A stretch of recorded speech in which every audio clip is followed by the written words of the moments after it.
2022년 첫 번째 금요일 저녁입니다. 올해도 변함없이 이 금요일 말씀을 듣고 기도하는 자리에서 우리 하나님 만날 수 있게 되기를 주의 이름으로 축복합니다. 하나님의 편지라는 제목으로 함께 말씀을 나누도록 하겠습니다. 작년에 이어서 계속해서 열왕기서를 나누려고 합니다. 열왕기서를 저희가 제일 처음 시작한 때가 2019년 초였습니다. 그러니까는 올해 햇수로 벌써 4년째가 되는 거죠. 워낙 열왕기 상하 분량도 많은 데다가 작년 또 재작년 코로나 때문에 우리가 금요 기도회를 진행하지 못했던 그런 때문도 있습니다. 자, 그런데 우리가 열왕기서를 이렇게 오랫동안 다루는 이유가 있습니다. 성경이 읽어지네 공부하신 분들은 배웠을 텐데 이 열왕기서에 종속하는 성경이 모두 15권이나 됩니다. 그러니까 이 열왕기서에 딸려 있는 그 배경을 같이 하는 성경이 구약 성경의 15권인데 시가서 가운데 잠언, 전도, 아가서가 이 열왕기서와 배경을 같이 하고요. 예언서는 무려 12권입니다. 대선지서, 이사야, 그리고 예레미야, 애가 3권이고요. 소선지서는 호세아, 요엘, 아모스, 오바댜, 요나, 미가, 나움, 하박국, 스바냐 여기까지. 빠진 게 뭐가 있어요? 대선지서에서 다니엘, 에스겔, 이것은 포로 시대를 배경으로 하고 있죠. 또 소선지서 빠진 게 뭐예요? 학개, 스가랴, 말라기. 나머지 3권은 포로 후기를 배경으로 하고 있어요. 그렇기 때문에 이스라엘 왕정 시대를 배경으로 하는 성경이 이렇게 많아요. 그만큼 이스라엘 그 남북 이스라엘 역사가 차지하는 비중이 그만큼 크다는 거고요. 저와 여러분에게 주는 메시지가 그만큼 많다는 겁니다. 자, 그런데 성경을 공부하신 분들 이 그림도 여러분들이 공부를 했을 거예요. 이스라엘의 역사를 물고기로 표현한 것인데 기억납니까? 네, 고개를 끄덕이시는 분들은 배운 분들인데, 자, 첫 번째 머리 부분은요. 솔로몬 이후 남북 이스라엘이 분열되는 그 과정, 그리고 북쪽 이스라엘의 그 여로보암의 죄를 소개하는 열왕기상 15장까지 여기가 머리 부분이에요. 물고기 머리 부분. 그러니까는 남북 이스라엘의 역사가 시작하는 부분이죠. 그리고 몸통 부분은요. 열왕기하 16장까지. 근데 이 몸통 부분은 주로 북이스라엘의 역사를 다루고 있습니다. 특별히 머리 부분이 여로보암의 그 죄를 다루고 있다면 이 몸통 부분은 북이스라엘의 아합의 죄를 다루고 있습니다. 그리고 이제 마지막 꼬리 부분, 이 꼬리 부분에서는 북쪽 이스라엘은 이미 아수르에게 멸망하고요. 그리고 남쪽 유다의 역사도 히스기야로부터 시작해서 마지막 때까지 이르는 과정을 이 꼬리 부분이 다루고 있어요. 그러니까 지금 우리는 이 물고기의 꼬리 부분을 이제 다루고 있는 중입니다. 이제 끝이 얼마 안 남았어요. 북쪽 이스라엘은 이미 망했고요. 그리고 다윗 언약이 있는 남쪽 유다마저도 이제 망하기 직전에 있습니다.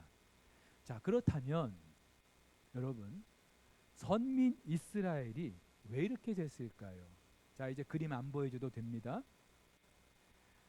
하나님이 선택하신 이스라엘이 왜 이렇게 되었을까요? 물론 모든 나라와 민족의 역사는요, 흥망성쇠를 거듭합니다. 그런데 이스라엘의 흥망성쇠는 단 하나의 기준으로 설명할 수 있어요. 그것이 무엇입니까? 그들이 얼마나 하나님 편에 있었는가, 얼마나 그들이 하나님의 율법에 충실했는가. 자, 이걸 다른 말로 하면은 얼마나 하나님께서 그네들의 왕이 되셨는가. 여러분, 지금까지 다룬 열왕기서의 일관된 주제, 아니 성경 전체의 주제, 하나님이 왕이시다라는 것이죠. 하나님이 왕이에요. 그런데 지난 그 이스라엘의 역사를 보면은 하나님이 왕이 되지 않고 마치 그네들이 왕인 것처럼 행세했던 때가 있습니다. 이스라엘의 역사뿐만이 아니라 지난 인류 역사를 봐도 그렇고 저와 여러분의 지나간 인생을 봐도 그렇고요.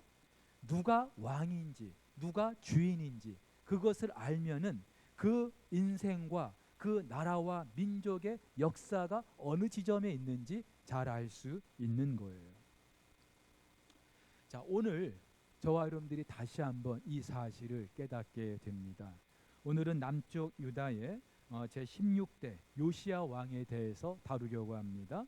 자, 이 요시야 왕의 증조 할아버지 누굽니까? 히스기야죠. 히스기야, 므낫세, 아몬, 그리고 요시야. 네. 자, 근데 이 히스기야 왕, 우리가 생각할 때 남쪽 유다에서 그래도 정말 하나님 앞에 정직하게 살았던 왕이죠. 근데 이 히스기야 왕 전후로 남쪽 유다가 아주 극심한 혼란에 빠지게 됩니다. 히스기야의 아버지가 누구예요? 아하스 왕. 그리고 히스기야의 아들이 누굽니까? 므낫세 왕. 그런데 남쪽 유다 역사에서 가장 악했던 두 왕이 누구냐? 바로 아하스와 므낫세예요. 그러니까 이 히스기야는요, 어쩌면 돌연변이 같은 그런 존재입니다. 아버지도 아들도 남쪽 유다에서 가장 악했던 왕들인데 그 중간에 히스기야가 끼어 있는 거예요. 자, 그래서 남쪽 유다가 하나님의 심판을 받는 결정적인 계기가 언제 만들어집니까? 아하스 왕과 므낫세 왕 때입니다. 감사하게도 히스기야는요, 하나님 앞에서 정직하게 살았던 사람이죠. 남쪽 유다의 역사에서 일명 종교 개혁이라고 할 만한 일들이 몇 차례 있었어요. 그런데 그 중에 가장 대표적인 사람이 히스기야죠. 히스기야 때 남쪽 유다의 대대적인 영적 그런 개혁이 있게 됩니다. 자, 근데 안타깝게도 그 히스기야가 죽고 나서 므낫세 그리고 또 그 아들 아몬 때 이르러서는요, 남쪽 유다가 다시 영적으로 아주 극심한 혼란에 빠지게 돼요. 특별히 이 므낫세는 남북 이스라엘을 통틀어서 제일 오랫동안 통치했다 그랬어요. 몇 년이요? 55년. 예, 55년. 거의 두 세대에 가까운 기간 동안 나라를 통치한 거예요. 여러분, 우리나라가 일본에 36년 동안 지배를 받았어요. 근데도 지금까지도 그 일제의 잔재가 우리 사회 곳곳에 남아 있습니다. 그런데 무려 55년 동안 므낫세가 통치합니다. 물론 나중에 이 므낫세가 반짝 회개하는 그런 기간이 있긴 합니다만은 55년 동안 나라를 통치했는데 이 남쪽 유다 역사에서 가장 악했던 왕 중에 하나예요. 그러니 그 통치의 흔적, 그 나라가 얼마나 영적으로 혼란에 빠졌는지 그 잔재들이 나라 곳곳에 남아있지 않겠습니까? 자, 그런데 그 아들 아몬도 마찬가지입니다. 그래서 이 아몬은요, 아버지가 55년 통치했는데 이 아들 아몬은 2년 통치하고 신하들에 의해서 암살을 당해요. 물론 이 아몬이 암살당하는 그 배경에는 당시 어떤 국제 정세도 우리가 함께 다룰 필요가 있는데 므낫세는요, 친아수르파였어요. 당시 그 국제 정세에서 아수르가 가장 강대국이었기 때문에 이 남쪽 유다의 므낫세 왕도 아수르 눈치를 보지 않을 수 없었던 거예요. 그런데 그 므낫세가 이제 죽고 아몬이 통치하는 그 즈음에 이 국제 정세가 한번 요동을 치게 돼요. 아수르 세력이 점점 쇠퇴하고 애굽, 남쪽의 애굽, 그리고 그 아수르의 한 속국 정도였던 바빌론이 그 세력이 막 이제 부상하기 시작하는 겁니다. 자, 이런 정세 속에서 이 아몬은 아버지가 그랬던 것처럼 여전히 친아수르 정책을 펼쳤던 것 같아요. 그런데 개중에는 이제 아수르는 기우는 그런 나라인데 더 이상 아수르 편에 서서는 이 나라가 바로 서지 못합니다. 거기에 대한 어떤 앙심을 품고 아마도 신하들 중에 이 아몬을 암살했던 것 같아요. 마치 고려 말의 상황과 비슷합니다. 요즘 주말에 이방원이라는 그 드라마 시작했잖아요. 근데 바로 그 고려 말의 상황을 다루고 있지 않습니까? 여러분, 고려 말 중국의 원나라가 쇠퇴하고 명나라가 새롭게 이제 막 시작하는 그런 때였어요. 근데 이 고려의 사대부들은 최영 장군을 비롯해서 여전히 그 원나라와 친해야만이 이 나라가 살 수 있다 그랬고요. 이성계 등 이 사람들은 아닙니다. 우리는 명나라랑 화친을 해야 됩니다. 그래서 결국 위화도 회군해가지고 정변을 일으킨 거 아닙니까? 그러니까는 그 고려말 상황하고 지금 이 남쪽 유다의 상황이 굉장히 비슷해요. 여러분, 북쪽 이스라엘에는 암살당한 왕들이 참 많아요. 쿠데타로 정권이 바뀐 예들이 참 많은데 남쪽 유다에도 이렇게 암살당한 왕들이 오늘 요시아까지 아니 아몬까지 모두 3명이에요. 요아스가 그랬고 그 아들 아마샤도 암살당했고요. 그리고 이 요시아의 아버지 아몬이라는 사람, 이 3사람이 암살을 당합니다. 근데 북쪽 이스라엘은 그렇게 왕이 암살당하고 쿠데타가 일어나면은 여지없이 왕조가 바뀌었어요. 근데 감사하게도 이 남쪽 유다는요, 왕들이 그렇게 중간에 암살을 당하는데도 왕조는 계속해서 그 다윗의 혈통이 이어지고 있습니다. 여러분, 이것만 봐도 하나님께서 다윗에게 주신 그 약속이 그대로 지켜지고 있다는 것을 알 수 있습니다. 사람들이 아몬을 죽이고 나서 우리 같으면 다른 왕을 세울 만도 한데 그 아몬의 아들 요시야를 왕 위에 세우는 거예요. 자, 그런데 요시야가 왕 위에 오를 때 불과 8살밖에 되지 않았어요. 뭘 알겠어요. 그러니 이 어린 나이에 왕 위에 오른 요시야, 할아버지 므낫세, 그리고 아버지 아몬에 이어서 나라가 역시나 영적으로 혼란한 시기가 계속되지 않을까 염려가 되겠죠. 근데 여러분, 감사하게도 요시야는 달랐어요. 오늘 2절 말씀에 보면 이렇게 말합니다. 요시야가 여호와 보시기에 정직히 행하여 그의 조상 다윗의 모든 길로 행하고 좌우로 치우치지 아니하였더라. 여러분, 남쪽 유다의 역대 왕들 중에 그가 여호와 앞에 정직하게 행하였다, 이런 그 평을 듣는 왕들도 드물고요. 더군다나 다윗 왕들의 길로 행하였다, 아주 드물어요. 대부분 그 남쪽 유다 왕들인데도 아합의 길을 따르거나 여로보암의 길을 따르거나 북쪽 이스라엘 나라를 따라갔던 예들이 대부분인데 이 남쪽 유다 이 요시야 왕은요 다윗 왕의 길로 갔다라고 성경이 말하고 있어요. 그야말로 군계 일학이 아닐 수 없습니다. 그래서 역사가들은요 이 남쪽 유다에서 3대 성군 누굴까요? 여러분들이 생각할 때 남쪽 유다 역사에서 3대 성군이라고 일컬을 만한 사람이 누가 있습니까? 여호사밧, 그리고 히스기야, 그리고 오늘 요시야, 이 3명이 남쪽 유다 역사에서 3대 성군이다, 그렇게 말들을 합니다. 실제로 이 요시야는요 불과 8살 나이에 왕위에 올랐는데도 여러 차례 종교 개혁을 단행합니다. 열왕기에는 없지만 역대기서를 보면은 그가 16살 때 그리고 20살 때 이미 2차례 종교 개혁을 단행합니다. 학자들은 아마도 이 요시야가 그렇게 종교 개혁을 단행할 수 있었던 것, 아수르의 간섭을 그만큼 덜 받았기 때문에 가능한 것이 아닐까 그렇게 말도 합니다. 그런데 가장 두드러진 개혁이 이제 오늘 22장, 23장에서 기록되고 있어요. 요시야가 왕 위에 오른 지 18년째 되던 해, 그의 나이 26살 때 가장 두드러진 종교 개혁이 있게 됩니다.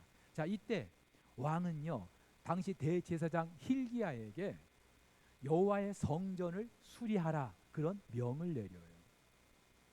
여러분, 남쪽 유다 역사에서 여호와의 성전을 수리했던 왕들이 몇 명 있습니다. 요아스가 그렇고 히스기야가 그렇습니다. 여호와의 성전을 수리한다, 이 말은요, 그동안 여호와의 성전이 제대로 관리되지 않았다는 증거이겠죠. 여러분, 말씀드린 것처럼 이 성전, 예루살렘 성전은 그네들의 역사에서 너무나도 중요한 그런 곳입니다. 그네들의 삶과 신앙의 중심 역할을 했던 것이 성전이고요. 그네들이 하나님의 선민이라는 그 정체를 말해주는 것이 성전이에요. 그런데 안타깝게도 이 남쪽 유다 역사에서 이 예루살렘 성전이 제대로 관리되지를 않았던 거예요. 여러분, 성전이 관리되지 않았다는 것은 이유가 있죠. 왕을 비롯한 백성들이 여호와 하나님 대신에 이방의 신들을 섬겼던 겁니다. 자, 그렇다 보니까 이방의 신들을 섬기다 보니까 여호와의 성전이 제대로 관리될 리가 없겠죠. 그래서 포로에서 돌아왔던 이 백성들 제일 먼저 건축했던 것이 성전입니다. 그리고 느헤미야 때의 개혁도 무엇을 중심으로요? 성전을 제대로 관리하는 것으로부터 시작을 해요. 성전이 제대로 관리된다는 것은 성전에서 드리는 제사가 제때 하나님께 올려진다는 것이죠. 제사를 올려 드리려고 하면은 그 제사를 감당하는 제사장과 레위인들이 제자리에 있어야 하는 거겠죠. 그래서 느헤미야서 우리가 그 공부를 했습니다마는 느헤미야가 그 성전을 관리하는 제사장과 레위인들을 제대로 그 역할을 감당하도록 했던 것을 우리가 알 수 있어요. 자, 여러분, 여호와의 성전을 수리하고 또 제대로 관리하겠다는 것은 무엇을 말하는 거예요? 그동안 무너졌던 하나님과의 관계를 어떻게 다시 시작하겠다. 그 무너진 관계를 다시 회복해 가겠다. 그런 의지의 표명인 거예요. 자, 그런데 그렇게 성전을 수리하던 중에 하나님의 율법책을 발견하게 됩니다. 여러분, 이 율법책은요, 원래 성전 언약궤 곁에 두고서 제사장들이 때마다 그 율법책을 읽게 했어요. 당연히 그 히스기야 왕 때 대대적인 성전 수리와 청결을 했던 이 히스기야 왕 때 여호와의 율법책 당연히 그 언약궤 곁에 있었겠죠. 근데 여러분, 므낫세 왕 때는 이제 또 상황이 달라져요. 이 므낫세는 왕부터 시작해서 온 백성들이 이방의 신상을 섬겼던 때입니다. 율법책이 제대로 관리될 수도 없었을 것이고 또 온 나라가 극심한 이방 그 신상을 섬겼던 때이기 때문에 여호와 하나님을 섬기는 것이 오히려 이렇게 좀 사람들에게 눈치가 보일 정도로, 그러니까 어쩌면은 이 여호와의 율법책을 누군가 몰래 감춰 두었을 것이라고 학자들은 추측을 하는 거예요. 여러분, 이 므낫세 왕 때는요, 여호와의 성전 안에 따로 이방 신상을 세우고 성전에서 여호와 하나님을 섬겼던 게 아니라 이방 신을 섬겼던 그런 때예요. 그러니까 얼마나 영적으로 타락했던 시기였을까요? 그러니까 하나님의 율법책이 언약궤 옆에 있을 리가 없는 거예요. 어디론가 잃어버렸거나 아니면 누군가 그 와중에 이 율법책을 보관하고 싶어서 숨겨 놓았을 수 있는 것이죠. 근데 바로 이 율법책을 발견하게 된 거예요. 그러자 이 제사장 hil기야는요 서기관 사반에게 갖다 줍니다. 서기관 사반이 그 율법책을 읽고는 왕에게 갖다 주고 왕이 듣는 자리에서 그 율법책을 읽게 하는 거예요. 읽히는 거예요. 자, 근데 이 율법책을 읽자마자 요시야 왕이 그 옷을 찢었다고 합니다. 왜 그랬을까요? 우리가 나중에도 다루겠습니다마는 여호야김이라는 왕이 있어요. 이 왕은요 바룩이라는 그 서기관이 예레미야가 전해준 그 성경을 기록해가지고 갖다 줬는데 그것이 읽혀질 때마다 한 장씩 떼가지고 면도날로 베어버렸던, 그래서 화롯불 속에 집어넣었던 그런 왕이거든요. 근데 이 요시야는요 그 율법책의 이야기가 들릴 때에 그 옷을 찢었다 그랬어요. 학자들에 따르면 아마도 이 발견된 율법책 신명기였을 것이다. 왜냐하면은 모세오경 중에 율법책이라는 그런 표현이 사용된 곳이 신명기이고요. 특별히 신명기를 보면은 축복과 저주의 말씀이 아주 극명하게 대조를 이루고 있어요. 특별히 신명기 28장에 보면은 너희가 내 말을 듣고 순종하면은 이러이러이러한 축복을 받을 것이다. 반대로 내 말을 듣고 순종하지 않으면 이러이러한 저주를 받게 될 것인데, 여러분 보셔서 알지만은 축복의 내용보다 저주의 내용이 훨씬 더 많아요. 주로 어떤 저주가 선포됩니까? 너희들 기근에 시달릴 거야. 질병에 시달릴 거야. 그리고 가장 대표적으로 이방 나라의 침략을 받게 될 것이고 그 나라가 너희들을 약탈하고 너희들을 죽여버릴 거야. 저주를 선포하게 하는 거예요. 왜 그랬을까요? 이유는 단 하나예요. 이 백성들이 하나님 대신에 이방의 신을 섬길 때, 하나님의 그 율법을 무시할 때, 한마디로 하나님이 그네들의 왕이 되지 못할 때 이런 저주가 선포됐던 거예요. 근데 여러분 지금 남쪽 유다의 상황이 그렇지 않습니까? 말씀드린 것처럼 아하스 때도 그랬고, 잠시 히스기야 때 제자리를 찾는가 싶다가 므낫세 왕 때 완전히 나라가 영적으로 혼란에 빠지게 돼요. 그 율법대로라면은 지금 이 남쪽 유다는요 하나님의 심판을 받아야 마땅한 거예요. 그러니까 요시야가 그 말씀을 들으면서 부들부들 떨었겠죠. 그 율법대로라면은 지금 이 나라가 그 모양인데 하나님의 그 저주와 심판이 이제 막 쏟아질 건데, 여러분 요시야는 그 말씀을 듣고 가만히 있을 수가 없었던 거예요. 옷을 찢었던 거, 너무나 참담했던 것이죠. 그런데 요시야 왕은요 그 율법책을 들으면서 옷만 찢었던 게 아니라 사람을 보냅니다. 그러면서 지금 이 나라의 상황이 이 율법책의 내용과 견주어 볼 때에 어떤 상황인지, 장차 하나님께서 이 백성을 향한 그 뜻이 무엇인지 여쭙게 하는 거예요. 그래서 이 사람들이 누구를 찾아갑니까? 당시 여선지자 훌다라는 사람을 찾아가요. 이 시대에 활동했던 선지자가 또 있어요. 대표적으로 예레미야 그리고 스바냐라는 선지자가 활동을 했습니다. 그런데 왜 이 요시야 왕은 그 훌다라는 사람에게 보냈는지 이유는 모르겠어요. 근데 학자들에 따르면 이 훌다라는 여선지자, 여자이지만 당시 그 예루살렘 안에 거하면서 왕궁의 어떤 선지자 역할, 그러니까 왕궁의 그 영적인 자문 역할을 했던 사람일 것이라고 그렇게 추측을 해요. 근데 이 훌다라는 여선지자가 그 사람들에게 두 가지를 예언합니다. 첫 번째는요, 그 율법책의 내용처럼 이 남쪽 유다 하나님께서 이제 곧 재앙을 내리실 것이다. 그네들의 죄를 더 이상 묵과하지 않으시고 심판하실 것이다. 그것을 예언합니다. 오늘 16절 17절을 볼까요? 여호와의 말씀이 내가 이곳과 그 주민에게 재앙을 내리되 곧 유다 왕이 읽은 책의 모든 말대로 하리니 이는 내 백성이 나를 버리고 다른 신에게 분향하며 그들의 손의 모든 행위로 나를 경노하게 하였음이라. 그러므로 내가 이곳을 향하여 내린 진노가 꺼지지 아니하리라 하셨느니라. 그렇죠? 하나님께서 이제 이 남쪽 유다 반드시 심판하실 거라는 예언을 하는 거예요.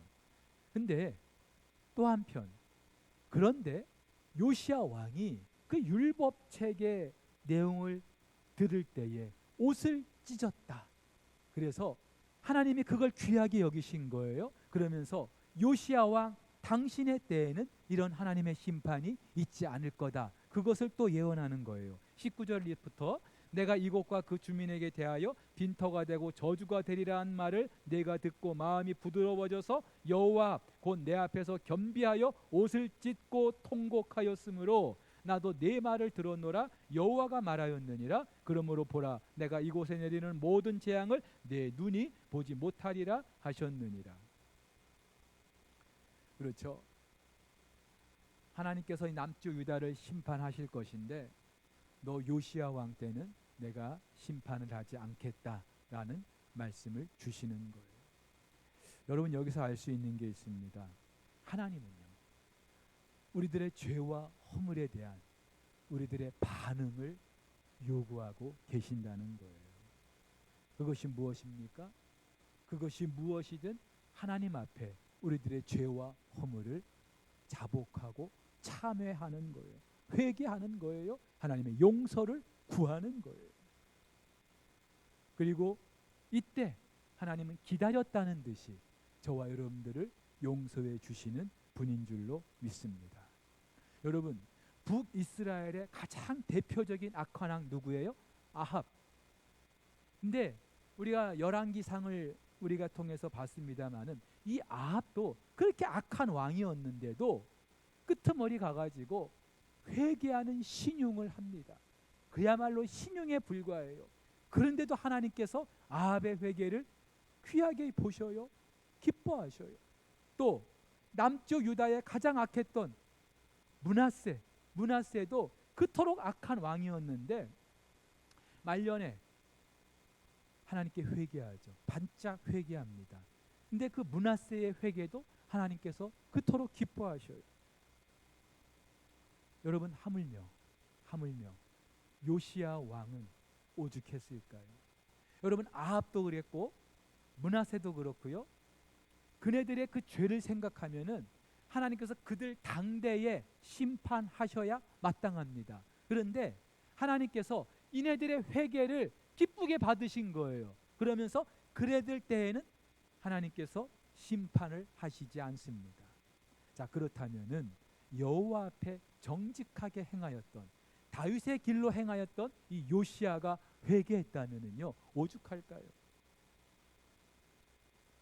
하나님이 얼마나 기뻐하셨을까요? 오늘 요시야는요 율법책을 듣고 단지 옷을 찢었을 뿐이에요. 너무나 안타까우니까, 이제 곧 이 말 하나님의 심판이 너무나 두려우니까 옷만 찢었을 뿐인데도 하나님은 그 행위를 기쁘게 보셨던 겁니다. 사랑하는 우리 성도 여러분, 여기서 우리가 알 수 있는 게 있어요. 하나님은 공의로우신 분이죠. 그래서 그 어떤 죄와 허물도 절대로 간과하시는 분이 아니에요. 반드시 그 죄의 대가를 치르게 하시는 분이에요. 하지만 심판의 목적이 있는 게 아니에요. 내가 어떤 잘못을 했다 할지라도 너 그래 잘못했으니까 맛 좀 봐 하면서 매를 드시긴 하는데 그 매를 드는 게 목적이 아니라 그 매를 통하여서 우리를 다시 회복하시는 것, 심판을 통하여서 우리를 다시 회복하시는 것, 여기에 하나님의 목적이 있다는 거죠. 마치 둘째 아들을 기다렸던 그 아버지와 같습니다. 그 아들이 비록 나중에 가진 재산 다 탕진하고 뒤늦게 돌아왔을 망정 이 아버지는요 그 아들을 기다리고 있었어요. 그래서 나를 품꾼의 하나로 써달라고 하는 그 아들, 손에 가락지 끼우고 발에 신을 신기고 좋은 송아지를 잡아다가 잔치를 베풀면서 내 아들입니다. 내 아들입니다. 나를 품꾼의 하나로 써주십시오 하는 그 아들을 사람들을 불러다가 이가 내 아들입니다. 그렇게 다시 원위치 시켜주셨던 그 아버지, 그분이 바로 우리 하나님이신 줄 믿습니다. 여러분, 그래서 우리가 때때로 우리의 어떤 죄와 허물 때문에 이런저런 하나님의 매를 맞을 때가 있어요. 모든 고난이 그런 건 아닙니다만은 대부분 우리가 겪는 고난들, 예? 때로는 우리들의 죄와 잘못에 대한 하나님의 사인이에요. 그런데 그런 고난이 주어질 때 하나님 왜 나한테 이러십니까? 왜 나를 버리십니까? 그럴 게 아니고요. 오늘 성경의 예들을 통해서도 알 수 있는 게 있죠. 하나님, 내가 잘못했습니다. 나를 용서해 주세요. 그토록 악한 왕들이 신용만 냈을 때도 하나님이 용서해 주셨다면 저와 여러분들이 정말로 통회하며 자복하며 나아갈 때 하나님 우리를 용서하시지 않겠어요? 다시 우리를 회복시켜 주시지 않냐 이 말이죠.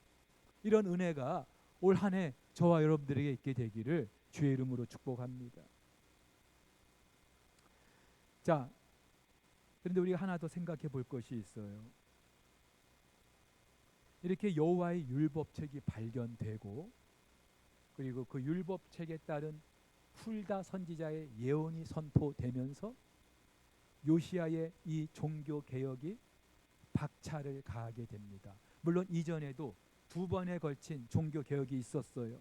그런데 오늘 이 여호와의 율법책이 발견되면서 23장에 가보면은요, 대대적인 그런 나라의 영적인 개혁이 이루어집니다. 이 부분에 대해서는 다음 주에 다루게 될 텐데, 자, 여기서 알 수 있는 게 있어요. 우리가 느헤미야서 다루면서도 함께 이야기를 했습니다. 하나님의 백성들이 뭔가 영적으로 새롭게 일어나려고 할 때, 그때 그 불씨 역할을 했던 게 뭐라고요? 하나님의 말씀이 들려진 거예요. 하나님의 율법이 그들에게 들려진 거예요. 여러분, 포로에서 돌아온 이 백성들 성벽을 다 완공하고 나서 여호와의 그 수문 앞 광장에서 여호와의 율법책을 들으면서 이 백성들이 그네들의 죄와 허물을 자복하고 참여하기 시작하죠.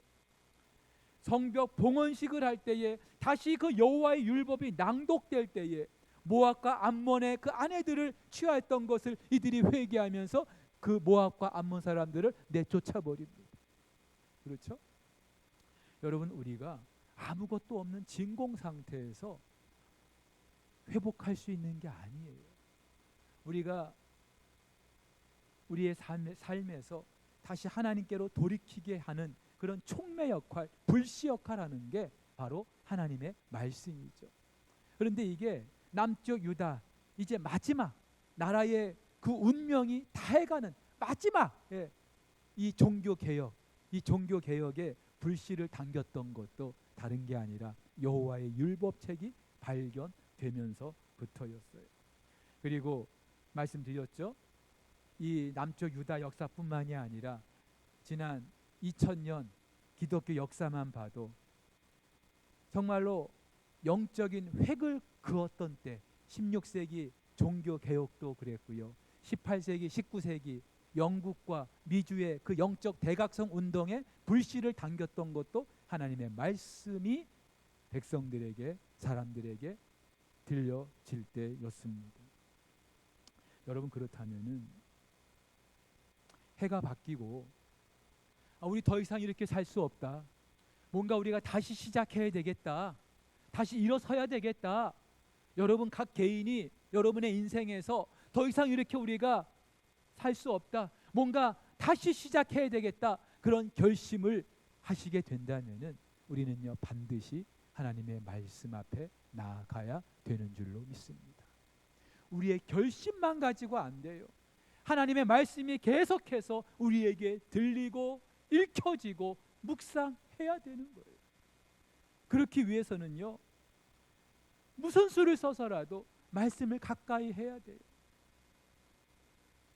하루에 말씀 한 장도 읽지 않으면서 일주일에 말씀을 들을 수 있는 기회가 참 여러 차례 있는데 이런 기회들을 다 놓쳐버리면서 뭔가 새롭게 시작해보겠다? 이것은요 그야말로 꿈에 불과한 거예요.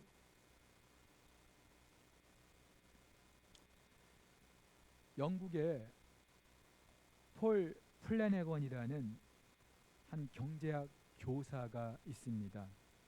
근데 이 사람이 지난 2009년 11월에 5살짜리 아들 그리고 1살배기 딸을 남겨놓고 45살이라는 너무나 젊은 나이에 암으로 세상을 떠나게 됩니다. 여러분, 우리나라 사람도 아닌 영국 사람이 그것도 암으로 죽은 게 뭐 그렇게 대단한 이슈가 되겠습니까? 그런데 이 사람의 그 죽음과 관련된 이야기가 알려진 이유가 있어요. 이 사람이 피부암 진단을 받고 9개월 만에 온몸에 전이가 되어서 결국 이제 세상을 떠나게 되는데, 자 그렇게 되자 이 사람이 그 아직 어린 아이들을 위해서 선물을 준비하기 시작했다고 합니다. 그러면서 아이들에게 남기는 편지, 아버지의 편지를 수백 통 써가지고 집안 곳곳에다가 숨겨놓은 거예요. 그리고 아이들이 매년 받을 그 생일 선물도 미리 준비를 해놓고요. 또 자기가 감명 깊게 읽었던 책들을 중심으로 서재를 만들었어요. 그러면서 그 책들 뒷면에 그 책을 읽고 어떤 감동을 받았는지, 어떤 느낌을 받았는지 그런 자기의 그런 소감도 기록을 해놓은 거예요. 나중에 이 아이들이 컸을 때 그 책들을 한 권씩 꺼내 읽으면서 그 아버지를 기억하게 하려고, 그리고 그 아버지가 이 아이들에게 컴퓨터에다가 메모를 남겼는데 삶에 만족하는 28가지 방법이라는, 그러니까 아버지가 아이들에게, 그것도 죽음을 앞둔 이 아버지가 세상에서 가장 사랑하는 그 아이들에게 이렇게 세상을 살아다오 하는 그런 메시지를 남겼던 거예요. 여러분, 이제 곧 죽음을 앞둔 아버지가 그 아이들을 위해서 남겼던 그 글, 이 아이들이 나중에 커서 읽었으면 하는 그 편지, 어떤 내용이었을까요? 어떤 마음으로 썼을까요? 근데 여러분, 그거 아십니까?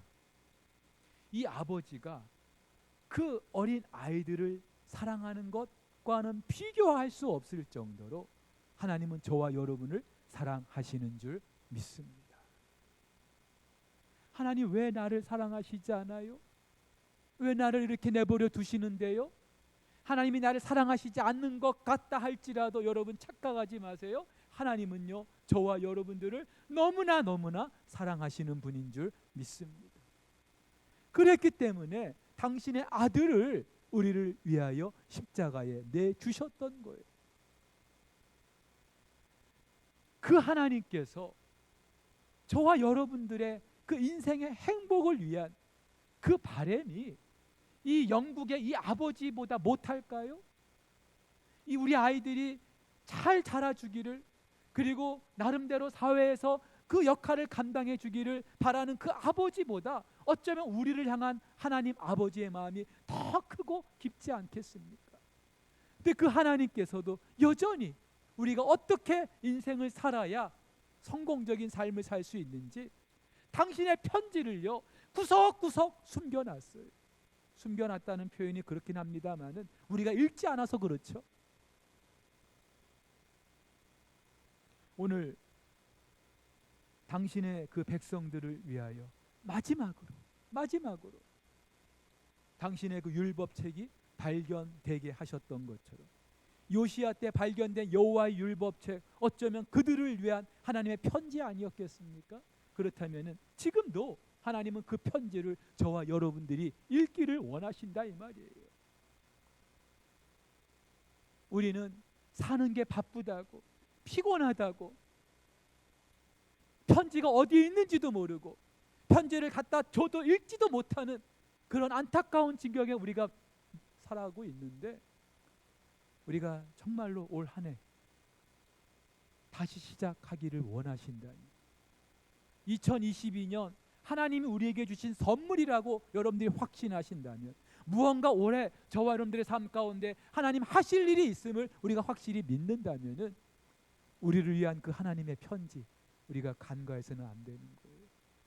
길을 쓰고 목숨 걸고 그 하나님 말씀에 귀를 기울이고 우리가 그 말씀을 묵상할 수 있기를 주의 이름으로 축복합니다. 아무리 우리가 올 한 해 시작하면서 이런저런 꿈이 있고 계획이 있고 올해는 반드시 이것을 이뤄야지 그렇게 여러분들이 결심한다 할지라도 하나님의 말씀과 함께하지 않는 우리의 인생은요 아무런 의미가 없는 거예요. 그래서 올해 저희가 좀 교회적으로 우리가 하나님의 말씀을 가까이 하는 그런 좀 캠페인을 벌이려고 합니다. 근데 굳이 그런 캠페인이 아니라 하더라도 오늘같이 이런 금요일 말씀이 들려지는 자리, 새벽 시간에 또 수요 예배 시간에 주일 예배 시간에 말씀이 들려지는 시간이라면 언제든지 우리의 귀를 쫑긋하고 우리의 마음을 모으고 하나님 말씀을 우리가 마음에 새길 수 있기를, 그래서 올 한 해 말씀으로 승리하는 저와 여러분 될 수 있기를 주의 이름으로 축복합니다.